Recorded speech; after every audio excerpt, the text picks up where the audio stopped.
ਆਊਜ਼ੁबिल्लाहिमिनश्शैतानिर्रजीम बिस्मिल्लाहिर्रहमानिर्रहीम। पाकिस्तान ਤੇ ਦੁਨੀਆ ਭਰ ਤੋਂ ਵੇਖਣ ਤੇ ਸੁਣਨ ਵਾਲਿਆਂ ਭਰਾਵਾਂ ਤੇ ਸੱਜਣਾ ਤੇ ਬੇਲੀਆਂ ਤੇ ਮਿੱਤਰਾਂ ਨੂੰ ਅਸਲਾਮ ਅਲੈਕਮ। ਲੋ ਜੀ, ਹੁਣ ਤੁਸੀਂ ਸੋਚਦੇ ਹੋਵੋਗੇ ਕਿ ਇਹ ਕਿੰਜ ਹੋ ਸਕਦਾ ਹੈ, ਇਹ ਕਿਸ ਤਰ੍ਹਾਂ ਹੋ ਗਿਆ। ਇਹ ਹੋ ਜਾਂਦਾ ਹੈ ਕਿਉਂਕਿ ਹੁਣ ਇਸ ਦੌਰ ਦੇ ਵਿੱਚ ਸਭ ਕੁਝ ਹੋਣਾ ਮੁਮਕਿਨ ਹੈ। ਹੁਣ ਤੁਸੀਂ ਇਹ ਸੋਚ ਰਹੇ ਹੋਵੋਗੇ ਕਿ ਇਹ ਹੋ ਹੀ ਨਹੀਂ ਸਕਦਾ ਕਿ ਇੱਕ ਦਿਨ ਇੱਕ ਬੀਵੀ ਜਿਹੜੀ ਉਹ ਆਪਣੇ ਹਾਮਦ ਦੇ ਨਾਲ ਦੋ ਉਹਦੇ ਬੱਚੇ ਨੇ, ਇੱਕ 7 ਸਾਲ ਦਾ ਬੱਚਾ ਹੈ, ਇੱਕ 4 ਸਾਲ ਦੀ ਬੱਚੀ ਹੈ। ਉਹ ਦੋ ਬੱਚੇ ਨੇ ਹਾਮਦ ਦੇ ਨਾਲ ਚੰਗੀ ਭਲੀ ਹੱਸਦੀ ਵਸਦੀ ਹੈ ਵੀ ਖੁਸ਼ਬਾਸ਼ ਹੈ। ਦੂਸਰੇ ਦਿਨ ਉਹ ਬੀਵੀ ਜਿਹੜੀ ਹੈ ਉਹ ਘਰੋਂ ਚਲੀ ਜਾਂਦੀ ਹੈ ਬੱਚੇ ਵੀ ਲੈ ਕੇ, ਤੇ ਤੀਸਰੇ ਦਿਨ ਜਿਹੜਾ ਉਹ ਇੱਕ ਹੋਰ ਬੰਦੇ ਨਾਲ ਨਿਕਾਹ ਉਹਦਾ ਜਿਹੜਾ ਉਹ ਸਾਹਮਣੇ ਆ ਜਾਂਦਾ ਹੈ। ਤੀਸਰੇ ਦਿਨ ਮਤਲਬ ਇਹ ਵੇ ਕਿ ਉਹ ਬੱਚਿਆਂ ਦਾ ਜਿਹੜਾ ਪਹਿਲਾਂ ਹਕੀਕੀ ਬਾਪ 2 ਦਿਨ ਪਹਿਲਾਂ ਉਹਨਾਂ ਬੱਚਿਆਂ ਦੇ ਕੋਲ ਸੀ, ਉਹਨਾਂ ਨਾਲ ਪਿਆਰ ਕਰ ਰਿਹਾ। ਤੀਸਰੇ ਦਿਨ ਉਹਨਾਂ ਹੀ ਬੱਚਿਆਂ ਨੂੰ ਇੱਕ ਦੂਸਰਾ ਬਾਪ ਜਿਹੜਾ ਉਹ ਚੁੱਕਦਾ ਪਿਆ, ਉਹ ਉਹਨਾਂ ਨਾਲ ਪਿਆਰ ਕਰਦਾ ਪਿਆ। ਹੁਣ ਤੀਸਰੇ ਦਿਨ ਉਹ ਬਾਪ ਬਣ ਗਿਆ। ਇਹ ਕਿੰਜ ਹੋ ਸਕਦਾ? ਤੁਸੀਂ ਇਹ ਸੋਚ ਰਹੇ ਹੋ ਨਾ ਕਿ ਇਹ ਕਿੰਜ ਹੋ ਸਕਦਾ? ਇਹ ਬੜਾ ਕੁਝ ਹੋ ਜਾਂਦਾ ਅੱਜ ਕੱਲ ਉਹ ਬੜਾ ਕੁਝ ਰਿਹਾ। ਇਸੇ ਤਰ੍ਹਾਂ ਦੇ ਹਿਸਾਬ ਕਿਤਾਬ ਬੜੇ ਹੋ ਰਹੇ ਨੇ। ਲੋ ਹੁਣ ਤੁਹਾਨੂੰ ਫਿਰ ਇਹ ਦੱਸਣੇ ਆ ਕਿ ਹੋ ਕਿਸ ਤਰ੍ਹਾਂ ਗਿਆ। ਇਹ ਹੋਇਆ ਇਸ ਤਰ੍ਹਾਂ ਕਿ ਇਹ ਲਾਹੌਰ ਦਾ ਵਾਕਿਆ ਹੈ, ਥਾਣਾ ਸ਼ਾਦਬਾਦ ਦਾ। ਉੱਥੇ ਇੱਕ ਲੜਕੀ ਦੀ ਸ਼ਾਦੀ ਹੁੰਦੀ ਹੈ ਆਪਣੇ ਚਾਚੇ ਦੇ ਪੁੱਤਰ ਨਾਲ। ਮੁਹੰਮਦ ਵਾਸਫ ਨਾਂ ਹੁੰਦਾ ਉਹਦਾ, ਹਾਮਦ ਦਾ। ਇਹ ਜਿਹੜੀ ਕੁੜੀ ਹੈ ਇਹਦਾ ਨਾਂ ਹੈ ਸਾਇਕਾ। ਸਾਇਕਾ ਦੀ ਸ਼ਾਦੀ ਹੁੰਦੀ ਹੈ ਆਪਣੇ ਚਾਚੇ ਦੇ ਪੁੱਤਰ ਨਾਲ। 8 ਸਾਲ ਸ਼ਾਦੀ ਰਹਿੰਦੀ ਹੈ, ਬੜੇ ਠੀਕ ਠਾਕ ਜਨਾਬ ਵਸਦੇ ਵਸਦੇ ਰਹਿੰਦੇ ਨੇ। ਫਿਰ ਅੱਗੋਂ ਦੂਸਰੀ ਗੱਲ ਇੱਕ ਬੜੇ ਗੌਰ ਨਾਲ ਤੁਸੀਂ ਸੁਣੀਓ ਕਿ ਇਹ ਜਿਹੜੀ ਕੁੜੀ ਹੈ ਇਹ ਉਹ ਮਤਲਬ ਕਿ ਆਂਢੀ ਗੁਆਂਢੀ ਨਹੀਂ, ਇੱਕੋ ਗਲੀ ਦੇ ਵਿੱਚ ਇਹਨਾਂ ਦਾ ਘਰ ਹੈ। ਤੇ ਇਹ ਵੇਖੀ ਭਲੀ ਕੁੜੀ ਹੈ, ਬਿਲਕੁਲ ਠੀਕ ਠਾਕ। ਮਤਲਬ ਹੈ ਕਿ ਕੋਈ ਐਸਾ ਵੈਸਾ ਕੋਈ ਇਹਦਾ ਕੋਈ ਹਿਸਾਬ ਕਿਤਾਬ ਕੋਈ ਸਕੈਂਡਲ ਇਹੋ ਜਿਹਾ ਨਹੀਂ ਹੈ। ਜਿਕਨ ਹੁੰਦੇ ਨੇ ਕੋਈ ਮਤਲਬ ਹੈ ਕਿ ਕੁਝ ਬੀਬੀਆਂ ਹੁੰਦੀਆਂ ਨੇ ਉਹਨਾਂ ਦਾ ਕੁਝ ਇਹੋ ਜਿਹਾ ਕੋਈ ਹਿਸਾਬ ਕਿਤਾਬ ਹੁੰਦਾ ਹੈ, ਬਾਕੀ ਇਹਦਾ ਕੋਈ ਇਹੋ ਜਿਹਾ ਕੋਈ ਚੱਕਰ ਕੋਈ ਹਿਸਾਬ ਕਿਤਾਬ ਨਹੀਂ ਸੀ। ਕੁੜੀ ਬੜੀ ਠੀਕ ਠਾਕ ਹੈ, ਬਿਲਕੁਲ ਵੇਖੀ ਭਾਲੀ ਕੁੜੀ ਹੈ, ਚਾਚੇ ਦੀ ਧੀ ਹੈ ਇਹਦੇ ਮੁਹੰਮਦ ਵਾਸਫ ਦੀ। ਤੇ ਉਹ ਸ਼ਾਦੀ ਵੀ ਬੜੀ ਧੂਮਧਾਮ ਨਾਲ ਹੁੰਦੀ ਹੈ, 8 ਸਾਲ ਰਹਿੰਦੇ ਨੇ ਇਕੱਠੇ। ਹੁੰਦਾ ਫਿਰ ਇੰਜ ਕਿ ਇਸੇ ਕੁੜੀ ਸਾਇਕਾ ਦੀ ਇੱਕ ਹੋਰ ਭੈਣ ਜਿਹਦਾ ਨਾਮ ਮਹਿਕ ਹੁੰਦਾ ਹੈ, ਉਹਦੀ ਮੰਗਣੀ ਹੋ ਜਾਂਦੀ ਹੈ ਇੱਕ ਅਦਨਾਨ ਨਾਂ ਦੇ ਲੜਕੇ ਨਾਲ। ਉਹ ਜਿਹੜਾ ਇਦਨਾਨ ਹੁੰਦਾ ਹੈ ਉਹ ਕੁਝ ਅਰਸੇ ਬਾਅਦ ਉਹ ਰਿਸ਼ਤਾ ਆਪਣਾ ਜਿਹੜਾ ਉਹ ਖਤਮ ਕਰ ਦਿੰਦਾ, ਉਥੋਂ ਸਾਇਕਾ ਦੀ ਭੈਣ ਨਾਲ ਉਹ ਰਿਸ਼ਤਾ ਖਤਮ ਕਰ ਲੈਂਦਾ। ਮਤਲਬ ਹੈ ਕਿ ਸਿਰਫ ਮੰਗਣੀ ਹੁੰਦੀ ਹੈ, ਇਹ ਸ਼ਾਦੀ ਕੋ ਨਹੀਂ ਹੋਈ ਹੁੰਦੀ, ਉਹ ਰਿਸ਼ਤਾ ਖਤਮ ਕਰ ਲੈਂਦਾ। ਇਹ ਜਿਹੜੀ ਬੀਬੀ ਹੈ ਇਹ ਹੁਣ ਵਾਲੇ ਵਾਕਿਆ ਤੋਂ 2 ਸਾਲ ਪਹਿਲਾਂ ਵੀ ਇਹ ਵਾਕਿਆ ਹੁੰਦਾ ਹੈ। 2 ਸਾਲ ਪਹਿਲਾਂ ਵੀ ਇਹ ਘਰੋਂ ਚਲੀ ਜਾਂਦੀ ਹੈ। ਉਸ ਵਕਤ ਇਹਨੂੰ ਫਿਰ ਮਤਲਬ ਹੈ ਕਿ ਇਹਦਾ ਜਿਹੜਾ ਕੁੜੀ ਦਾ ਬਾਪ ਹੁੰਦਾ ਹੈ ਉਹ ਲੱਭ ਕੇ ਲਿਆਉਂਦਾ, ਦੂਜੇ ਤੀਜੇ ਦਿਹਾੜੀ ਲੱਭ ਲਿਆਉਂਦਾ। ਇਹ ਵਾਪਸ ਆਉਂਦੀ ਹੈ ਤੇ ਕਹਿੰਦੀ ਹੈ ਕਿ ਮੈਂ ਮਤਲਬ ਹੈ ਕਿ ਕਿਸੇ ਫਲਾਈ ਅਦਾਰੇ ਦੇ ਵਿੱਚ ਨੌਕਰੀ ਵਾਸਤੇ ਗਈ ਹੈ, ਕੋਈ ਇਹੋ ਜਿਹਾ ਕੋਈ ਹਿਸਾਬ ਕਿਤਾਬ ਚਲਾਉਂਦੀ ਹੈ। ਜਿਹੜਾ ਹਾਮਦ ਹੁੰਦਾ ਮੁਹੰਮਦ ਵਾਸਫ, ਉਹ ਕਹਿੰਦਾ ਕਿ ਚੱਲ ਕੋਈ ਨਹੀਂ ਗੱਲ, ਬੱਚਿਆਂ ਦੀ ਖਾਤਰ ਮੈਂ ਵੀ ਭੁੱਲ ਜਾਣਾ ਵਾ, ਮੈਂ ਵੀ ਇਸ ਗੱਲ ਨੂੰ ਕਦੇ ਨਹੀਂ ਜਤਾਉਣ ਲੱਗਾ ਤੈਨੂੰ, ਤੇ ਤੂੰ ਵੀ ਹੁਣ ਜੇ ਅਗਰ ਤੇਰੇ ਕੋਲ ਕੋਈ ਗਲਤੀ ਕੁਤਾਈ ਹੋਈ ਵੀ ਹੈ ਤੇ ਇਹਨੂੰ ਇੱਥੇ ਦਾ ਇੱਥੇ ਹੀ ਦੱਬ ਦੇ ਤੇ ਅੱਗੋਂ ਆਪਣੀ ਜਿਹੜੀ ਇਹਨਾਂ ਬੱਚਿਆਂ ਦੀ ਖਾਤਰ ਨਵੀਂ ਜ਼ਿੰਦਗੀ ਸ਼ੁਰੂ ਕਰੀਏ। ਇਹ ਕਹਿੰਦੀ ਹੈ ਕਿ ਠੀਕ ਹੈ, ਆਇੰਦਾ ਤੂੰ ਮੇਰੀ ਕੋਈ ਇਹੋ ਜਿਹੀ ਸ਼ਿਕਾਇਤ ਨਹੀਂ ਲੱਭਣ ਲੱਗੀ। ਕੁੜੀ ਦਾ ਪਿਓ ਜਿਹੜਾ ਹੁੰਦਾ ਹੈ, ਸਾਇਕਾ ਦਾ ਜਿਹੜਾ ਬਾਪ ਹੁੰਦਾ, ਉਹ ਇਹਨੂੰ ਸਾਇਕਾ ਨੂੰ ਕਹਿੰਦਾ ਬਈ ਗੱਲ ਸੁਣ ਧੀਏ, ਅਗਰ ਤੂੰ ਇੱਥੇ ਨਹੀਂ ਰਹਿਣਾ ਚਾਹੁੰਦੀ, ਤੈਨੂੰ ਇੱਥੇ ਕੋਈ ਮਸਲਾ ਮਸਾਇਲ ਹੈ ਵੇ, ਤੇਰਾ ਇੱਥੇ ਗੁਜ਼ਾਰਾ ਨਹੀਂ ਆਉਂਦਾ, ਤੇ ਤੂੰ ਇੰਜ ਕੰਮ ਕਰ ਕਿ ਇੱਕ ਅੱਛੇ ਤਰੀਕੇ ਨਾਲ ਤੂੰ ਇੱਥੋਂ ਫਾਰਗ ਹੋ ਜਾ, ਇੱਥੋਂ ਤਲਾਕ ਲੈ ਲੈ, ਤੇ ਨਾ ਉਹਨਾਂ ਨੂੰ ਬੇਇੱਜ਼ਤ ਬਲੰਗ ਕਰ ਤੇ ਨਾ ਆਪੇ ਬੇਇੱਜ਼ਤ ਬਲੰਗ ਹੋ ਤੇ ਨਾ ਮੈਨੂੰ ਬੇਇੱਜ਼ਤ ਬਲੰਗ ਕਰ। ਇਹ ਕਹਿੰਦਾ ਬਾਪ ਆਪਣੀ ਧੀ ਨੂੰ। ਅੱਗੋਂ ਧੀ ਕਹਿੰਦੀ ਹੈ ਕਿ ਨਹੀਂ, ਜਿੱਥੇ ਮੇਰੇ ਬੱਚੇ ਉੱਥੇ ਹੀ ਮੈਂ ਰਹਿਣਾ, ਮੈਂ ਬੱਚਿਆਂ ਤੋਂ ਬਗੈਰ ਨਹੀਂ ਰਹਿ ਸਕਦੀ ਹੈ, ਮੈਂ ਬੱਚਿਆਂ ਦੇ ਨਾਲ ਰਹਿਣਾ, ਇਸ ਗੱਲ ਵਾਸਤੇ ਮੈਂ ਬਿਲਕੁਲ ਠੀਕ ਠਾਕ ਹਾਂ, ਆਇੰਦਾ ਤੂੰ ਮੇਰੀ ਕੋਈ ਕਿਸੇ ਕਿਸਮ ਦੀ ਕੋਈ ਗਲਤੀ ਕੁਤਾਈ ਤੁਹਾਨੂੰ ਨਜ਼ਰ ਨਹੀਂ ਆਉਣ ਲੱਗੀ। ਠੀਕ ਹੈ ਜੀ। 2 ਸਾਲ ਗੁਜ਼ਰ ਜਾਂਦੇ ਨੇ। 2 ਸਾਲ ਤੋਂ ਬਾਅਦ ਵਿੱਚ ਫਿਰ ਇਹ ਜਿਹੜੀ ਹੈ ਸਾਇਕਾ, ਇਹ ਜਨਾਬ ਇੱਕ ਦਿਨ ਟਾਈਮ ਆਉਂਦਾ ਹੈ, ਇਹ ਵਕਤ ਹੁੰਦਾ ਹੈ ਜਨਾਬ ਤਕਰੀਬਨ 19 ਨਵੰਬਰ ਦਾ। 19 ਨਵੰਬਰ 2025 ਦਾ ਵਾਕਿਆ ਪੁਰਾਣਾ ਹੈ, ਇਹਦੇ ਵਿੱਚ ਕੋਈ ਸ਼ੱਕ ਨਹੀਂ, ਪੁਰਾਣਾ ਵਾਕਿਆ। ਮਾਹੌਲ ਜਿਹੜਾ ਜਾਂਦਾ ਪਿਆ, ਇਹ ਜਿਹੜੇ ਵਾਕਿਆ ਹੁੰਦੇ ਨੇ ਨਾ ਇਹੋ ਜਿਹੇ, ਇਹ ਕੋਈ ਦੱਸਣ ਵਾਲੇ ਨਹੀਂ ਹੁੰਦੇ ਆ ਨਾ ਇਹਨਾਂ ਦਾ ਕੋਈ ਜ਼ਿਕਰ ਕਰਨ ਤੇ ਦਿਲ ਕਰਦਾ। ਬਾਕੀ ਇਹ ਵੇ ਕਿ ਜਿਹੜਾ ਹਾਲਾਤ ਜਾਂਦੇ ਨੇ ਪਏ ਉਹਦੇ ਵਿੱਚ ਥੋੜਾ ਕੋਈ ਕਿਸੇ ਨੂੰ, ਬੱਚੀਆਂ ਨੂੰ, ਆਪਣੀਆਂ ਧੀਆਂ ਭੈਣਾਂ ਨੂੰ, ਬੱਚਿਆਂ ਨੂੰ ਸਮਝਾਉਣ ਵਾਸਤੇ ਇਹੋ ਜਿਹੇ ਵਾਕਿਆਂ ਦਾ ਜ਼ਿਕਰ ਕਰਨਾ ਪੈਂਦਾ ਹੈ। ਤੇ ਉਹ ਫਿਰ ਜ਼ਿਕਰ ਜਿਸ ਵਕਤ ਕਰੀਦਾ ਤੇ ਉਹ ਕਰਕੇ ਤੇ ਫਿਰ ਅੱਗੋਂ ਨਾਲ ਸਮਝਾਈਦਾ ਵੀ ਆਏ ਕਿ ਵੇਖੋ ਇਹ ਹਾਲਾਤ ਜਾਂਦੇ ਨੇ ਪਏ, ਇਹਨਾਂ ਹਾਲਾਤਾਂ ਤੋਂ ਬਚਣ ਵਾਸਤੇ ਤੁਸੀਂ ਇਹ ਕੰਮ ਕਰੋ, ਇਸ ਤਰ੍ਹਾਂ ਚੱਲੋ ਤੇ ਤਾਂ ਕਿ ਤੁਸੀਂ ਆਪਣੇ ਆਪ ਨੂੰ ਵੀ ਬਚਾ ਲਓ, ਆਪਣੀ ਫੈਮਿਲੀ ਨੂੰ ਬਚਾ ਲਓ। ਅੱਛਾ ਜੀ, ਇਹ ਜਿਸ ਵਕਤ ਫਿਰ ਚੱਲੀ ਜਾਂਦੀ ਹੈ, ਇਹ 19 ਨਵੰਬਰ ਨੂੰ ਇਹ ਜਨਾਬ ਘਰੋਂ ਜਾਂਦੀ ਹੈ ਤੇ ਅੱਗੋਂ 21 ਨਵੰਬਰ ਨੂੰ ਜਨਾਬ ਇਹਨਾਂ ਨੂੰ ਥਾਣੇ ਦੇ ਵਿੱਚ ਕੇਸ ਕਰਦੇ ਨੇ। ਥਾਣੇ ਵਾਲੇ ਜਿਹੜੇ ਨੇ ਉਹ ਜਾ ਕੇ ਤੇ ਅਦਨਾਨ ਨੂੰ, ਕਿਉਂਕਿ ਅਦਨਾਨ ਤੇ ਇਹਨਾਂ ਨੂੰ ਪਹਿਲਾਂ ਹੀ ਸ਼ੱਕ ਹੋ ਜਾਂਦਾ ਹੈ।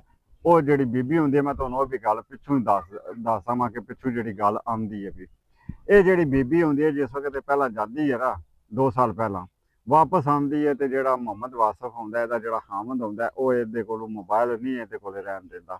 ਉਹ ਕਹਿੰਦਾ ਵੀ ਮੋਬਾਈਲ ਨੇ ਅੱਗੇ ਤੇਰਾ ਕੰਮ ਖਰਾਬ ਕੀਤਾ, ਤੂੰ ਹੁਣ ਮੋਬਾਈਲ ਨਾ ਰੱਖ ਕੋਲ। ਕੋਈ 6 ਮਹੀਨੇ ਮੋਬਾਈਲ ਇਹਦੇ ਕੋਲ ਨਹੀਂ ਰਹਿੰਦਾ। ਫਿਰ ਇਹ ਕਹਿੰਦੀ ਹੈ ਕਿ ਬੱਚਿਆਂ ਦੇ ਵਾਲੇ ਨਾਲ ਕੋਈ ਤੇਰੇ ਨਾਲ ਗੱਲਬਾਤ ਕਰਨੀ ਹੁੰਦੀ ਹੈ ਤੇ ਲਿਆਜ਼ਾ ਮੈਨੂੰ ਮੋਬਾਈਲ ਦੇ। ਉਹ ਫਿਰ ਇਹਨੂੰ ਮੋਬਾਈਲ ਦਿੰਦਾ। ਇੱਕ ਮੋਬਾਈਲ ਇਹਦੇ ਕੋਲ ਹੋਰ ਵੀ ਆਉਂਦਾ ਵੱਖਰਾ, ਉਹ ਮੋਬਾਈਲ ਦਾ ਪਤਾ ਲੱਗ ਜਾਂਦਾ ਫਿਰ ਇਹਦੇ ਘਰ ਵਾਲੇ ਨੂੰ, ਵਾਸਫ ਨੂੰ ਪਤਾ ਲੱਗ ਜਾਂਦਾ ਕਿ ਇਹਦੇ ਕੋਲ ਇੱਕ ਹੋਰ ਵੀ ਮੋਬਾਈਲ ਹੈ। ਉਹ ਮੋਬਾਈਲ ਜਿਸ ਵਕਤ ਉਹ ਵੇਖਦਾ ਤੇ ਉਹਦੇ ਵਿੱਚ ਉਹ ਤਸਵੀਰਾਂ ਵਗੈਰਾ ਹੁੰਦੀਆਂ ਨੇ ਅਦਨਾਨ ਦੀਆਂ। ਉਹ ਇਹਨੂੰ ਕਹਿੰਦਾ ਵੀ ਤੂੰ ਤੇ ਮੈਨੂੰ ਆਖਿਆ ਆ ਕਿ ਮੈਂ ਬਿਲਕੁਲ ਠੀਕ ਹੋ ਗਈ ਹਾਂ ਤੇ ਐਸ ਅਦਨਾਨ ਨੂੰ ਤੇ ਤੂੰ ਭਰਾ ਨਹੀਂ ਹੈ ਕਿ ਮੇਰਾ ਭਰਾ ਹੈ, ਤੇ ਇਹ ਕੀ ਹਿਸਾਬ ਕਿਤਾਬ ਹੈ ਤੇ ਇਹ ਕੀ ਚੱਕਰ ਹੈ।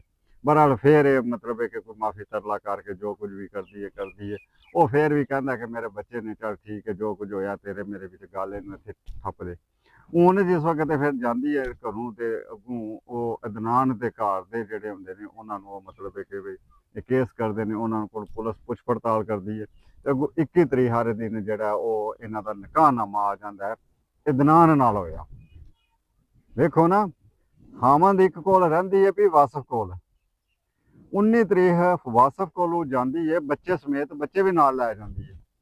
21 ਤਰੀਕ ਨੂੰ ਨਿਕਾਹਨਾਮਾ ਆ ਜਾਂਦਾ ਜਨਾਬ ਅਦਨਾਨ ਨਾਲ, ਜਿਹੜਾ ਪਹਿਲਾਂ ਇਹਦਾ ਬਨੋਈ ਬੰਨਣ ਵਾਲਾ ਆ ਉਹਦੇ ਨਾਲ ਨਿਕਾਹਨਾਮਾ ਆ ਜਾਂਦਾ 21 ਤਰੀਕ ਨੂੰ।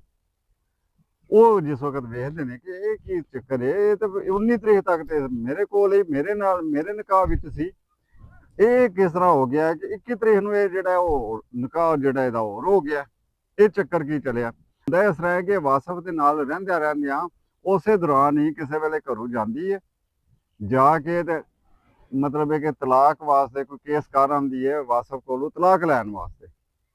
ਉਹ ਤਲਾਕ ਵੀ ਲੈ ਲੈਂਦੀ ਹੈ, ਬਾਹਰੋਂ ਬਾਹਰ ਲੈ ਲੈਂਦੀ ਹੈ ਤਲਾਕ। ਇਹ ਜਿਹੜਾ ਦੌਰਾਨ ਹੈ ਉਹ ਇਹ ਸਾਰੇ ਮਿਲ ਮਿਲਾਪ ਕਰਕੇ ਨਾ ਇਹਨਾਂ ਦੇ ਵਿੱਚ ਇੱਕ ਨਾ ਪਾਰਲਰ ਵਾਲੀ ਕੋਈ ਲੱਗੀ ਵੀ ਆਏ, ਇਹ ਰਲ ਮਿਲ ਕੇ ਤੇ ਜਨਾਬ ਬਾਹਰੋਂ ਬਾਹਰ ਹੀ ਤਲਾਕ ਵੀ ਲੈ ਲੈਂਦੇ ਨੇ। ਬਾਹਰੋਂ ਬਾਹਰ ਵਾਸਫ ਕੋਲੋਂ ਤਲਾਕ ਹੋ ਜਾਂਦੀ ਹੈ, ਰਹਿੰਦੀ ਵਾਸਫ ਦੇ ਕੋਲ ਪੀ। ਉਹਦੇ ਵਾਸਤੇ ਰੋਟੀ ਵੀ ਪਕਾ ਰਹੀ ਹੈ, ਉਹਨੂੰ ਚਾਹ ਵੀ ਦੇ ਰਹੀ ਹੈ, ਉਹਨੂੰ ਪਾਣੀ ਵੀ ਦੇ ਰਹੀ ਹੈ। ਉਹ ਜੇ ਬਾਹਰੋਂ ਕੰਮ ਕਰਕੇ ਆਉਂਦਾ ਉਹਨੂੰ ਬੜੇ ਪਿਆਰ ਨਾਲ ਪਾਣੀ ਵੀ ਦਿੰਦੀ ਹੈ। ਵੀ ਉਧਰੋਂ ਤਲਾਕ ਦਾ ਵੀ ਕੇਸ ਕੀਤੇ ਆ, ਉਧਰੋਂ ਉਹਦੇ ਕੋਲੋਂ ਤਲਾਕ ਲੈ ਵੀ ਲੈਂਦੀ ਹੈ। ਉਹਨੂੰ ਹਾਬ ਖਿਆਲ ਵੀ ਕੋਈ ਨਹੀਂ, ਜਨੇ ਨੂੰ ਕੋਈ ਪਤਾ ਵੀ ਕੋਈ ਨਹੀਂ ਕਿ ਮੇਰੀ ਜ਼ਨਾਨੀ ਜਿਹੜੀ ਹੈ ਮੇਰੇ ਕੋਲੋਂ ਤਲਾਕ ਲੈ ਬੈਠੀ ਹੈ, ਇਹ ਮੇਰੇ ਕੋਲੋਂ ਵਿਹਲੀ ਹੋ ਬੈਠੀ ਹੈ। ਉਹਨੂੰ ਪਤਾ ਵੀ ਕੋਈ ਨਹੀਂ। ਉਹ ਜਨਾਬ ਉਹਨੂੰ ਆਪਣੀ ਜ਼ਨਾਨੀ ਸਮਝਦਾ ਪਿਆ, ਬੜਾ ਖੁਸ਼ਬਾਸ਼ ਉਹਦੇ ਨਾਲ ਰਹਿੰਦਾ ਪਿਆ, ਤੇ ਇਹ ਨਹੀਂ ਪਤਾ ਕਿ ਜ਼ਨਾਨੀ ਹੋ ਤੇ ਤਲਾਕ ਲੈ ਬੈਠੇ ਨੇ। ਅੱਛਾ, ਤਲਾਕ ਲੈ ਕੇ ਫਿਰ ਵੀ ਉਹਦੇ ਨਾਲ ਰਹਿੰਦੀ ਹੈ ਵੀ ਸਾਰੇ ਮਤਲਬ ਹੈ ਕਿ ਸਾਰੇ ਹੱਕ ਹਕੂਕ ਜਿਹੜੇ ਮੀਆਂ ਬੀਵੀ ਆ ਰਹੇ ਨੇ ਉਹ ਸਭ ਕੁਝ ਨਿਜ਼ਾਮ ਚੱਲਦਾ ਪਿਆ। ਵੇਖੋ ਨਾ ਤੁਸੀਂ ਮਾਹੌਲ ਕਿਸ ਤਰ੍ਹਾਂ ਦਾ ਜਾ ਰਿਹਾ। ਫਿਰ ਉਸੇ ਦੌਰਾਨ ਹੀ 3 ਮਹੀਨੇ ਦੀ ਇੱਜ਼ਤ ਜਿਹੜੀ ਹੁੰਦੀ ਹੈ ਉਹ ਪੂਰੀ ਕੀਤੀ ਜਾਂਦੀ ਹੈ। ਤੁਹਾਨੂੰ ਪਤਾ ਹੀ ਉਹ 3 ਮਹੀਨੇ ਦੀ ਇੱਜ਼ਤ ਪੂਰੀ ਕਰਕੇ ਫਿਰ ਅੱਗੋਂ ਨਿਕਾਹ ਵੀ ਕਰ ਲੈਂਦੀ ਹੈ ਉਹਦੇ ਨਾਲ ਅਦਨਾਨ ਨਾਲ। ਜਿਸ ਵਕਤ ਇਹਨਾਂ ਨੂੰ ਨਿਕਾਹਨਾਮਾ ਲੱਭਦਾ ਹੈ ਉਹ ਨਿਕਾਹਨਾਮਾ ਵੀ ਕੋਈ 4-5 ਮਹੀਨੇ ਪਹਿਲਾਂ ਦਾ ਨਿਕਾਹ ਹੋ ਚੁੱਕੇ ਆ। ਵੇਖੋ ਤੁਸੀਂ ਹਾਲਾਤ ਵੇਖੋ ਕਿ 4-5 ਮਹੀਨੇ ਪਹਿਲਾਂ ਨਿਕਾਹ ਹੋ ਚੁੱਕਿਆ ਅਦਨਾਨ ਨਾਲ ਤੇ ਰਹਿੰਦੀ ਵਾਸਫ ਨਾਲ ਹੀ। ਇਹ ਕਿਹੋ ਜਿਹੇ ਹਿਸਾਬ ਕਿਤਾਬ ਹੁੰਦੇ ਨੇ ਪਏ, ਇਹ ਕੀ ਨਿਜ਼ਾਮ ਹੁੰਦਾ ਪਿਆ। ਹੁਣ ਜਿਹੜੇ ਪੁਲਿਸ ਵਾਲੇ ਨੇ ਉਹ ਕਹਿੰਦੇ ਨੇ ਕਿ ਵੀ ਅਸੀਂ ਕੋਈ ਕਾਰਵਾਈ ਨਹੀਂ ਕਰ ਸਕਦੇ ਕਿ ਉਹਨਾਂ ਨੇ ਨਿਕਾਹ ਕੀਤੇ ਹੈ, ਬੀਬੀ ਨੇ ਆ ਕੇ ਤੇ ਝੂਠ ਦੇ ਬਿਆਨ ਦੇ ਦਿੱਤੇ ਨੇ, ਅਸੀਂ ਲਿਹਾਜ਼ਾ ਕਾਰਵਾਈ ਕੋਈ ਨਹੀਂ ਕਰ ਸਕਦੇ। ਉਹ ਵੀ ਆਪਣੀ ਥਾਂ ਤੇ ਠੀਕ ਨੇ, ਉਹਨਾਂ ਨੇ ਤੇ ਕਾਗਜ਼ੀ ਕਾਰਵਾਈ ਵੇਖਣੀ ਹੈ ਨਾ, ਉਹਨਾਂ ਨੇ ਤੇ ਕਾਗਜ਼ ਵੇਖਣੇ ਨੇ, ਉਹਨਾਂ ਨੇ ਤੇ ਜੋ ਕੁਝ ਉਹਨਾਂ ਨੂੰ ਦੱਸਿਆ ਜਾਣਾ ਸਬੂਤ ਉਹਨਾਂ ਦੇ ਸਾਹਮਣੇ ਹੁੰਦੇ ਨੇ, ਉਹਨਾਂ ਨੇ ਤੇ ਉਹ ਵੇਖਣੇ ਨੇ। ਹੁਣ ਅਗਲੀ ਗੱਲ ਤਾਂ ਪੁਲਿਸ ਵਾਲੇ ਤੇ ਨਹੀਂ ਕੁਝ ਕਰ ਸਕਦੇ, ਉਹ ਤੇ ਕਾਨੂੰਨ ਦੇ ਮੁਤਾਬਕ ਚੱਲ ਸਕਦੇ ਨੇ। ਉਹ ਕਾਨੂੰਨ ਦੇ ਮੁਤਾਬਕ ਤੇ ਫਿਰ ਬਾਕੀ ਗੱਲ ਸਹੀ ਹੈ ਕਿ 4 ਮਹੀਨੇ ਪਹਿਲਾਂ ਜਿਹੜਾ ਉਹਦਾ ਅਦਨਾਨ ਨਾਲ ਨਿਕਾਹ ਹੋ ਗਿਆ, ਵਾਸਫ ਜਿਹੜਾ ਉਹ ਤੇ ਫਾਰਗ ਹੋ ਗਿਆ 4 ਮਹੀਨੇ ਪਹਿਲਾਂ ਦਾ। ਹੁਣ ਬੇਸ਼ੱਕ ਉਹ 4 ਮਹੀਨੇ ਪਹਿਲਾਂ ਦਾ ਨਿਕਾਹ ਅਦਨਾਨ ਨਾਲ ਹੋ ਗਿਆ ਤੇ ਰਹਿੰਦੀ ਉਹ ਵਾਸਫ ਕੋਲੇ ਪਈ। ਗੱਲ ਕਰਨੇ ਦਾ ਮਤਲਬ ਇਹ ਵੇ ਕਿ ਵੇਖੋ ਜ਼ਮਾਨਾ ਜਿਹੜਾ ਉਹ ਕਿਸ ਤਰ੍ਹਾਂ ਦਾ ਜਾਂਦਾ ਪਿਆ। ਇਹ ਜਿਹੜੀ ਬੀਬੀ ਏ ਸਾਇਕਾ ਜਿਹਦਾ ਨਾਂ ਹੈ, ਇਹਨੇ ਇਹ ਕਦਮ ਕਿਉਂ ਚੁੱਕਿਆ? ਇਹਨੂੰ ਬੱਚੇ ਵੀ ਬੜੇ ਪਿਆਰੇ ਨੇ, ਜਿਸ ਤਰ੍ਹਾਂ ਗੱਲ ਸੁਣਨੇ ਆ ਪਏ ਦਸਣ ਵਿੱਚ ਜ਼ਿਕਰ ਆਉਂਦਾ ਹੈ, ਬੱਚੇ ਵੀ ਇਹਨੂੰ ਐਨ ਨੇ ਪਿਆਰੇ। ਬਾਕੀ ਇਹਨੇ ਫਿਰ ਵੇਖਿਆ ਕੀ ਹੈ? ਵੇਖਿਆ ਇਹਨੇ ਇਹ ਵੇ ਕਿ ਜਿਹੜਾ ਆਪਣਾ ਅਦਨਾਨ ਹੈ, ਜਿਹੜਾ ਇਹਦੀ ਭੈਣ ਨਾਲ ਮੰਗਿਆ ਆ ਪਹਿਲਾਂ, ਉਹ ਭੈਣ ਦਾ ਰਿਸ਼ਤਾ ਛੱਡਦਾ ਹੈ, ਉਹ ਆਉਂਦਾ ਬਾਹਰ ਦੁਬਈ। ਇਹ ਜਿਹੜਾ ਵਾਸਫ ਹੈ ਇਹ ਇੱਥੇ ਰੰਗ ਦਾ ਕੰਮ ਕਰਦਾ, ਮਿਹਨਤ ਮਜ਼ਦੂਰੀ ਕਰਦਾ। ਹੁਣ ਰੰਗ ਦੇ ਕੰਮ ਦੇ ਵਿੱਚ ਪਾਕਿਸਤਾਨ ਦੇ ਵਿੱਚ ਰਹਿ ਕੇ ਰੰਗ ਦਾ ਕੰਮ ਕਰਕੇ ਮਿਹਨਤ ਮਜ਼ਦੂਰੀ ਕਰਕੇ ਉਹ ਜਿਤਨਾ ਕੋਈ ਕਮਾ ਸਕਦਾ ਹੈ, ਉਹ ਮਤਲਬ ਹੈ ਉਤਨਾ ਕੋਈ ਕਮਾਉਂਦਾ ਪਿਆ। ਅਗਰ ਵੇਖਿਆ ਜਾਏ ਨਾ ਤੇ ਇਹ ਜਿਹੜੇ ਮਤਲਬ ਹੈ ਕਿ ਧੀਆਂ ਭੈਣਾਂ ਨੇ ਨਾ, ਕੁਝ ਉਹਨਾਂ ਵਾਸਤੇ ਬੜੀ ਸਬਕਕਾਰੀ ਗੱਲ ਹੈ। ਹੈਰਾਨਾ ਵਾਕਿਆ ਤੇ ਇਸ ਗੱਲ ਵਾਸਤੇ ਸੁਣਾਇਆ ਤਾਂ ਕਿ ਕੁਝ ਧੀਆਂ ਭੈਣਾਂ ਜਿਹੜੀਆਂ ਨੇ ਉਹਨਾਂ ਨੂੰ ਸਮਝ ਆਵੇ। ਉਹ ਦੁਬਈ ਦੇ ਵਿੱਚ ਬੰਦਾ ਬੜਾ ਕਮਾਉਂਦਾ ਨਾ, ਬੜਾ ਵੀ ਬੰਦਾ ਕਮਾਉਂਦਾ ਦੁਬਈ ਦੇ ਵਿੱਚ, ਤੇ ਉਹ ਲੱਖ ਤੋਂ 1.5 ਲੱਖ ਰੁਪਈਆ ਕਮਾਉਂਦਾ, ਤੇ ਫਿਰ ਉੱਥੇ ਦੇ ਖਰਚੇ ਵਗੈਰਾ ਕੱਢ ਕੇ ਸਾਰਾ ਤੇ ਬੜਾ ਉਹ ਬਚਤ ਕਰਦਾ, ਤੇ ਉਹ 70 ਤੋਂ 80 ਹਜ਼ਾਰ 90 ਹਜ਼ਾਰ ਕਦੇ ਲੱਖ ਵੀ ਬਚਤ ਕਰ ਲੇ ਨਾ, ਇਤਨੀ ਕੋ ਬਚਤ ਕਰਦਾ। ਤੇ ਉਹ ਜਿਸ ਵਕਤ ਫਿਰ ਇਤਨਾ ਕੋ ਕਮਾ ਕੇ ਤੇ ਜਿਹੜਾ ਬੰਦਾ ਰੰਗ ਦਾ ਕੰਮ ਕਰਦਾ ਨਾ ਪਿਆ, ਉਹ ਕੀ ਕਰਦਾ, ਉਹਦੀ 1.5 2,000 ਦਿਹਾੜੀ ਹੁੰਦੀ ਹੈ। ਉਹ ਮਹੀਨੇ ਦੇ ਵਿੱਚ ਕਦੇ ਲੱਗਦੀਆਂ ਨੇ, ਕਦੇ ਨਹੀਂ ਵੀ ਲੱਗਦੀਆਂ। ਉਹ ਕਿਤਨਾ ਕਮਾਉਂਦਾ ਪਿਆ? ਉਹ ਕਮਾਉਂਦਾ ਪਿਆ 30 ਤੋਂ 35 ਹਜ਼ਾਰ ਰੁਪਈਆ ਜਾਂ 40 ਹਜ਼ਾਰ ਰੁਪਈਆ। ਮਤਲਬ ਇਹ ਵੇ ਕਿ ਦੁਬਈ ਵਾਲੇ ਤੋਂ ਅੱਧੇ ਕਮਾਉਂਦਾ ਪਿਆ। ਚਲੋ ਅੱਧੇ ਵੀ ਕਮਾਉਂਦਾ ਪਿਆ, ਤੇ ਫਿਰ ਵੀ ਅਗਰ ਆਖੀਏ ਕਿ ਦੁਬਈ ਵਾਲਾ ਜਿਹੜਾ ਉਹ ਜਨਾਬ ਬੜੇ ਇਹਨੂੰ ਬੜੇ ਮਾਲ ਬਣਾ ਦੇਦਾ, ਬੜਾ ਕੁਝ ਇਹਦੇ ਵਾਸਤੇ ਕਰ ਦੇਦਾ, ਤੇ ਉਹ ਚੀਜ਼ ਜਿਹੜੀ ਹੈ ਉਹ ਗਲਤ ਹੈ। ਅੱਛਾ, ਕੁਝ ਚਲੋ ਥੋੜਾ ਬਹੁਤਾ ਫਾਇਦਾ ਹੋਵੇਗਾ ਵੀ, ਕੁਝ ਥੋੜਾ ਬਹੁਤਾ ਜਿਹੜਾ ਉਹ ਜਨਾਬ ਪੈਸਿਆਂ ਦੇ ਵਾਲੇ ਨਾਲ ਕੁਝ ਫਾਇਦਾ ਹੋਵੇਗਾ ਵੀ। ਬਾਕੀ ਜਿਹੜਾ ਬੱਚਿਆਂ ਨੂੰ ਪਿਆਰ ਵਾਸਫ ਨੇ ਦੇਣਾ, ਉਹ ਅਦਨਾਨ ਕਦੇ ਨਹੀਂ ਦੇਣ ਲੱਗਾ। ਜਿਹੜਾ ਬੱਚਿਆਂ ਦੇ ਮੁਸਤਕਬਲ ਦੇ ਬਾਰੇ ਵਿੱਚ ਵਾਸਫ ਨੇ ਸੋਚਣਾ, ਉਹ ਅਦਨਾਨ ਕਦੇ ਨਹੀਂ ਸੋਚਿਆ ਲਗਾ। ਫਿਰ ਦੂਸਰੀ ਗੱਲ ਇਹ ਕਿ ਵਾਸਫ ਨੇ ਇਸ ਬੀਬੀ ਨੂੰ ਵੀ ਜਿਹੜੀ ਇੱਜ਼ਤ, ਜਿਹੜਾ ਮੁਕਾਮ ਦਿੱਤਾ ਸੀ, ਉਹ ਅਦਨਾਨ ਨੇ ਕਦੇ ਨਹੀਂ ਦੇਣਾ। ਕਿਉਂ ਨਹੀਂ ਦੇਣਾ? ਕਿਉਂਕਿ ਅਦਨਾਨ ਨੂੰ ਪਤਾ ਹੋਣਾ ਕਿ ਇਹਨੇ ਕੀ ਹਾਲਾਤ ਕੀਤੇ ਨੇ, ਕਿਸ ਤਰ੍ਹਾਂ ਦੇ ਹਾਲਾਤ ਕਰਕੇ ਤੇ ਇਹ ਮੇਰੇ ਨਾਲ ਆਈ ਹੈ। ਵਾਸਫ ਦਾ ਵੀ ਉਹਨੂੰ ਪਤਾ ਹੈ ਕਿ ਵਾਸਫ ਬੜਾ ਠੀਕ ਠਾਕ ਬੰਦਾ ਹੈ, ਬੜਾ ਸ਼ਰੀਫ ਆਦਮੀ ਹੈ, ਆਪਣੀ ਮਿਹਨਤ ਮਜ਼ਦੂਰੀ ਕਰਨ ਆ ਰਿਹਾ, ਕਿਉਂਕਿ ਉਹ ਵੀ ਅਦਨਾਨ ਵੀ ਇਹਨਾਂ ਦਾ ਲੱਗਦਾ ਹੈ। ਅਦਨਾਨ ਇਹਨਾਂ ਦੀ ਫੁੱਫੀ ਦਾ ਪੁੱਤਰ ਹੈ। ਇਹ ਚਾਚਿਆਂ ਦੇ ਨੇ ਦੋਵੇਂ, ਸਾਇਕਾ ਤੇ ਵਾਸਫ। ਤੇ ਅਦਨਾਨ ਜਿਹੜਾ ਉਹ ਫੁੱਫੀ ਦਾ ਪੁੱਤਰ ਹੈ, ਉਹ ਵੀ ਲੱਗਦਾ ਹੈ। ਉਹਨੂੰ ਅਦਨਾਨ ਨੂੰ ਇਹ ਵੀ ਪਤਾ ਹੈ ਕਿ ਇਹ ਉੱਥੇ ਜਿਹੜਾ ਇਹ ਕੀ ਹਾਲਾਤ ਸੀ। ਨਾ ਤੇ ਉਹ ਕੋਈ ਮਾਰ ਕੁਟਾਈ ਕਰਦਾ ਆ, ਨਾ ਉਹਦੇ ਵਿੱਚ ਕੋਈ ਇਹੋ ਜਿਹਾ ਹੋਰ ਐਬ ਆ, ਨਾ ਉਸ ਫੈਮਿਲੀ ਦੇ ਵਿੱਚ ਕੋਈ ਹੋਰ ਮਸਲਾ ਆ। ਉਹਨੂੰ ਇਹ ਪਤਾ ਹੈ ਕਿ ਸਿਰਫ ਔਰ ਸਿਰਫ ਮੇਰਾ ਬਾਹਰ ਵੇਖ ਕੇ ਤੇ ਇਹ ਮੇਰੇ ਵੱਲ ਆਈ ਹੈ। ਇਹ ਸਿਰਫ ਜਿਸ ਵਕਤ ਬਾਹਰੋਂ ਜਾਂਦਾ ਹੁੰਦਾ, ਇਹ ਮਸਲੇ ਹੀ ਆ ਹੁੰਦੇ ਨੇ। ਜਿਹੜਾ ਬੰਦਾ ਬਾਹਰੋਂ ਆਉਂਦਾ ਨਾ, ਉਹ ਉੱਥੇ ਤੇ ਕੰਮ ਕਰਦਾ ਰਹਿੰਦਾ। ਇਹ ਪਾਕਿਸਤਾਨ ਆਉਂਦਾ ਤੇ ਸਾਰੀ ਗੱਲ ਉਹ 4 ਦਿਹਾੜੇ ਉਹਨੇ ਰਹਿਣੇ ਹੁੰਦੇ ਨੇ। ਉਹ ਚੰਗੇ ਜਨਾਬ ਸੂਟ ਬੂਟ ਚੰਗਾ ਪਾਉਂਦਾ, ਕੋਲ ਉਹਦੇ 4 ਆਨੇ ਵੀ ਹੁੰਦੇ ਨੇ, ਉੱਥੇ ਕੰਮ ਕਰ ਕਰਕੇ ਜੋੜੇ ਜਿਹੇ ਹੁੰਦੇ ਨੇ। ਤੇ ਉਹ ਇੱਥੇ ਜਿਸ ਵਕਤ ਆਉਂਦੇ ਨੇ ਤੇ ਕਈ ਜਿਹੜੀਆਂ ਅਕਲ ਦੀਆਂ ਅੰਨੀਆਂ ਬੀਬੀਆਂ ਹੁੰਦੀਆਂ ਨੇ ਨਾ, ਉਹ ਇਹ ਸਮਝਦੀਆਂ ਨੇ ਕਿ ਇਹ ਤੇ ਮਤਲਬ ਹੈ ਕਿ ਪਤਾ ਨਹੀਂ ਕਿ ਇਹ ਕੋਈ ਸ਼ੈ ਵੇ। ਅਸੀਂ ਅਗਰ ਇਹਦੇ ਕੋਲ ਹੁੰਦੀਆਂ ਤੇ ਸਾਡੀ ਤਾਂ ਜ਼ਿੰਦਗੀ ਸਬਰ ਜਾਣੀ ਹੈ। ਜਿਹੜਾ ਸਾਡੇ ਪੱਲੇ ਪਿਆ ਇਹ ਤੇ ਸਾਡੀ ਜ਼ਿੰਦਗੀ ਤਬਾਹ ਹੋ ਗਈ ਹੈ। ਅਸੀਂ ਤੇ ਭੁੱਲੀਆਂ ਰਹੀਆਂ ਵਾ ਹੁਣ ਤੱਕ। ਸਾਡੇ ਮਾਂ ਪਿਓ ਨੇ ਤੇ ਸਾਡੇ ਬਾਰੇ ਸੋਚਿਆ ਹੀ ਨਹੀਂ ਆ। ਸਾਡਾ ਰਿਸ਼ਤਾ ਕਰਨਾ ਆ ਉੱਥੇ, ਜਿਹੜਾ ਬੰਦਾ ਬਾਹਰ ਆ, ਉਹਨਾਂ ਨੇ ਸਾਨੂੰ ਮੜ ਸਟਿਆ ਇਹ ਜਿਹੜਾ ਰੰਗ ਦਾ ਕੰਮ ਕਰਦਾ ਇਹਦੇ ਨਾਲ। ਇਹ ਤੇ ਸਾਡੇ ਨਾਲ ਬੜੀ ਜ਼ਿਆਦਤੀ ਹੋ ਗਈ ਹੈ, ਬੜਾ ਜ਼ੁਲਮ ਹੋ ਗਿਆ। ਤੇ ਹੁਣ ਅਸੀਂ ਇੰਜ ਕਰੀਏ ਕਿ ਉਹ ਜਿਹੜੀ ਸਾਡੇ ਨਾਲ ਜ਼ਿਆਦਤੀ ਹੋਈ ਹੈ ਉਹਨੂੰ ਅਸੀਂ ਮਸਲੇ ਨੂੰ ਹੱਲ ਕਰੀਏ, ਉਸ ਜ਼ਿਆਦਤੀ ਦਾ ਜਿਹੜਾ ਨਾ ਉਹ ਅਜ਼ਾਲਾ ਕਰੀਏ। ਅਸੀਂ ਜਿਹੜਾ ਬੰਦਾ ਹੈ ਇਹ ਅਗਰ ਸਾਨੂੰ ਇੱਥੇ ਚਾਂਸ ਲੱਭਦਾ ਪਿਆ, ਅਸੀਂ ਇਹ ਚਾਂਸ ਕਿਉਂ ਜਾਣਦੀ ਹੈ, ਇਹ ਕਿਉਂ ਗਵਾਈਏ ਇਹ ਚਾਂਸ? ਉਹ ਚਾਂਸ ਜਿਹੜਾ ਹੁੰਦਾ ਨਾ, ਉਹ ਹੀ ਫੜ ਕੇ ਤੇ ਬੇੜਾ ਗਰਕ ਕਰਕੇ ਰੱਖਦੇ ਨੇ। ਕੋਈ ਬਿਲਕੁਲ ਉਹਨੇ ਵੀ ਅਦਨਾਨ ਨੇ ਵੀ ਇਹਨੂੰ ਮੁਮਤਾਜ਼ ਬਣਾ ਕੇ ਤੇ ਇਹਦੇ ਵਾਸਤੇ ਤਾਜ ਮਹਲ ਕੋ ਨਹੀਂ ਬਣਾ ਦੇਣਾ। ਕੋਈ ਅਦਨਾਨ ਨੇ ਵੀ ਇਹਨੂੰ ਜਿਹੜਾ ਉਹ ਜਨਾਬ ਤਖਤ ਤੇ ਕੋ ਨਹੀਂ ਬਿਠਾ ਦੇਣਾ। ਅਦਨਾਨ ਨੇ ਵੀ ਇਹਨੂੰ ਕੋਈ ਸੋਨੇ ਦਾ ਨਵਾਲਾ ਕੋ ਨਹੀਂ ਖਵਾਲਣਾ ਹੈ। ਫਰਕ ਇਹ ਹੁੰਦਾ ਕਿ ਜਿਹੜੇ ਬੱਚੇ ਨੇ ਉਹਨਾਂ ਨੂੰ ਉਹ ਪਿਆਰ ਨਹੀਂ ਲੱਭਣਾ ਬਾਪ ਵੱਲੋਂ, ਜਿਹੜਾ ਉਹਨਾਂ ਨੂੰ ਪਿਆਰ ਵਾਸਫ ਦੇ ਸਕਦਾ ਆ। ਉਹ ਪਿਆਰ ਅਦਨਾਨ ਕੋਲ ਉਹਨਾਂ ਨੂੰ ਕੋ ਨਹੀਂ ਲੱਭਣਾ। ਬੱਚਿਆਂ ਦਾ ਉਹ ਮੁਸਤਕਬਲ, ਉਹ ਸੋਚ ਬੱਚਿਆਂ ਵਾਸਤੇ ਅਦਨਾਨ ਦੀ ਕਿਸੇ ਸੂਰਤ ਨਹੀਂ ਹੋਣੀ ਜਿਹੜਾ ਉਹਨਾਂ ਨੂੰ ਵਾਸਫ ਵੱਲੋਂ ਲੱਭਣਾ ਆ। ਤੇ ਇਸ ਬੀਬੀ ਨੂੰ ਵੀ ਜਿਹੜਾ ਵਾਸਫ ਕੋਲੋਂ ਪਿਆਰ ਲੱਭਦਾ ਆ ਨਾ ਪਿਆ, ਉਹ ਅਦਨਾਨ ਕੋਲੋਂ ਕੋ ਨਹੀਂ ਲੱਭਣਾ ਹੈ। ਇਹ ਵੀ ਗੱਲ ਪੱਕੀ ਹੈ। ਤੇ ਇਸ ਗੱਲ ਵਾਸਤੇ ਸਾਰੀਆਂ ਆਪਣੀਆਂ ਧੀਆਂ ਭੈਣਾਂ ਅੱਗੇ ਗੁਜ਼ਾਰਿਸ਼ ਇਹ ਵੇ ਕਿ ਖੁਦਾ ਦਾ ਨਾਂ ਜੇ ਮਾਹੌਲ ਬੜਾ ਖਰਾਬ ਜਾਂਦਾ ਪਿਆ, ਬੜਾ ਨਿਜ਼ਾਮ ਖਰਾਬ ਹੋ ਜਾ ਰਿਹਾ ਤੇ ਇਸ ਗੱਲ ਵਾਸਤੇ ਇੱਕ ਇੱਕ ਕਦਮ ਜਿਹੜਾ ਇਹ ਸੋਚ ਸੋਚ ਕੇ ਰੱਖੋ। ਬੱਚੇ ਜਿਹੜੇ ਹੁੰਦੇ ਨੇ ਇਹਨਾਂ ਵਾਸਤੇ ਕਦੇ ਬਾਰ-ਬਾਰ ਅਸੀਂ ਕਹਿੰਦੇ ਹਾਂ ਕਿ ਮਾਵਾਂ ਜਿਹੜੀਆਂ ਹੁੰਦੀਆਂ ਨੇ ਬੱਚਿਆਂ ਵਾਸਤੇ ਬੜੀਆਂ ਬੜੀਆਂ ਕੁਰਬਾਨੀਆਂ ਦਿੰਦੀਆਂ ਨੇ। ਇਨਸਾਨ ਤੇ ਇਨਸਾਨ ਰਹਿ ਗਿਆ ਨਾ, ਜਾਨਵਰ ਵੀ ਮਾਂ ਜਿਹੜੀ ਉਹ ਬੱਚਿਆਂ ਵਾਸਤੇ ਬੜਾ ਕੁਝ ਕਰਦੀ ਹੈ। ਉਹਦੇ ਬੱਚੇ ਵੱਲੋਂ ਕੋਈ ਇੰਝ ਅੱਖ ਚੁੱਕ ਕੇ ਵੇਖੇ ਵੀ ਨਾ ਤੇ ਉਹ ਜਨਾਬ ਉਹਦੇ ਗਲ ਪੈ ਜਾਂਦੀ ਹੈ। ਜਾਨਵਰ ਮਾਂ ਵੀ ਤੇ ਫਿਰ ਇਨਸਾਨਾਂ ਦੀ ਤਾਂ ਗੱਲ ਹੀ ਕੋਈ ਹੋਰ ਹੁੰਦੀ ਹੈ। ਬਾਕੀ ਹੁਣ ਜਿਹੜਾ ਮਾਸ਼ਰਾ ਜਾ ਰਿਹਾ ਉਹਦੇ ਵਿੱਚ ਬੱਚਿਆਂ ਵੱਲੋਂ ਵੀ ਨਹੀਂ ਵੇਖਿਆ ਜਾਂਦਾ, ਆਪਣਾ ਫਾਇਦਾ ਵੇਖਦੀਆਂ ਨੇ ਪਈਆਂ ਬੀਬੀਆਂ ਤੇ ਨਿਜ਼ਾਮ ਬੜਾ ਖਰਾਬ ਜਾਂਦਾ ਪਿਆ। ਜਿਹੜੇ ਮਰਦ ਨੇ ਉਹ ਵੀ ਇਹੋ ਜਿਹੇ ਕੰਮ ਕਰ ਰਹੇ ਨੇ ਕਿ ਬੰਦਾ ਵੇਖ ਕੇ ਸੁਣ ਕੇ ਹੈਰਾਨ ਰਹਿ ਜਾਂਦਾ। ਤੇ ਜਿਹੜੀਆਂ ਬੀਬੀਆਂ ਨੇ ਉਹਨਾਂ ਨੂੰ ਵੇਖੋ ਤੇ ਉਹ ਵੀ ਹੁਣ ਉਹ ਕਿੱਧਰ ਗਏ ਨੇ ਉਹ ਦੌਰ। ਕਾਸ਼ ਉਹ ਦੌਰ ਵਾਪਸ ਆ ਜਾਣ, ਕਾਸ਼ ਉਹ ਜ਼ਮਾਨਾ ਵਾਪਸ ਆ ਜਾਏ। ਇਹ ਜਿਤਨਾ ਜ਼ਮਾਨਾ ਤਰੱਕੀ ਕਰਦਾ ਜਾ ਰਿਹਾ ਇਤਨਾ ਹੀ ਬੇੜਾ ਗਰਕ ਹੁੰਦਾ ਜਾਂਦਾ ਪਿਆ। ਉਹ ਜਿਸ ਵਕਤ ਤਰੱਕੀ ਨਹੀਂ ਸੀ, मोबाइल को नहीं सी, मतलब है कि बिजलियां को नहीं या गड्डियां कोठियां निज़ाम नहीं सी, कच्चे मकान होंदे, उस वक्त शर्म पर्दा हुंदा सी, उस वक्त हया हुंदी सी, उस वक्त औलाद ते औलाद रह गई, औलाद तू ते अगे कोई शाही नहीं ना हुंदी। उस वक्त उंज भी रिश्तेदारां दा एहतराम हुंदा सी।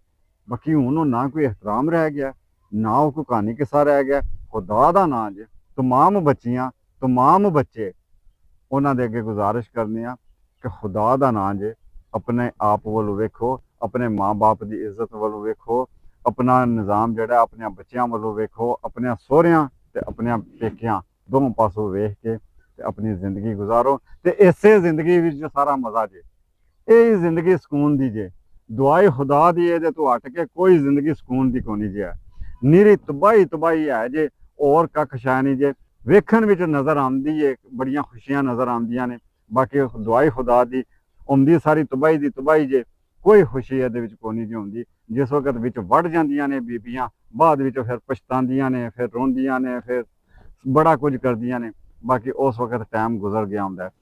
ਇਸ ਗੱਲ ਵਾਸਤੇ ਕਹਿੰਦੇ ਆ ਕਿ ਬਜਾਏ ਇਸ ਚੀਜ਼ ਦੇ ਕਿ ਟਾਈਮ ਗੁਜ਼ਰ ਜਾਏ ਤੇ ਰੋਵੋ, ਉਹਦੇ ਤੋਂ ਪਹਿਲਾਂ ਜਿਹੜਾ ਉਹ ਸੰਭਲ ਜਾਓ ਤੇ ਸੰਭਲ ਕੇ ਆਪਣੇ ਮਾਂ-ਬਾਪ ਤੇ ਆਪਣੇ ਸਹੁਰਿਆਂ ਦੇ ਤੇ ਆਪਣੇ ਜਨੇ ਦੀ ਇੱਜ਼ਤ ਵੱਲੋਂ ਵੇਖ ਕੇ ਤੇ ਆਪਣੇ ਬੱਚਿਆਂ ਦਾ ਪਿਆਰ ਵੇਖ ਕੇ ਆਪਣੇ ਬੱਚਿਆਂ ਨਾਲ ਪਿਆਰ ਕਰਕੇ ਉਹਨਾਂ ਵਾਸਤੇ ਜਿਹੜਾ ਉਹ ਗੁਜ਼ਾਰਾ ਕਰੋ। ਤੇ ਬੜੀ ਇੱਜ਼ਤ ਨਾਲ बीवी का काम है खामद का एहतराम करना, खामद का काम है बीवी के जोड़े हकूक ने पूरे करना। तो यह निज़ाम जोड़ा है मतलब ये कमियां पेशियां आउंदियां रहिंदियां ने। किसी थां तो बीवी को कोई गलती हो जाती है, किसी थां तो खामद को कोई कमी कुताही रह जाती है। ये जोड़े निज़ाम ने जिंदगी का एक हिस्सा ने, ये इस तरह चलते रहते हैं तो चलते रहने ने। तो खुदारा इन्हां सारियां चीज़ों नाल लैके तो खुदा का नाम जे अपने जोड़े इन्हां फैसले वो वेख तक के सोच समझ के करो। तो इस तरह के मतलब है कि लालच वाले फैसले तो जज्बाती फैसले तो हवस वाले फैसले ना करया करो। ये असीं इजाजत चाहते हैं।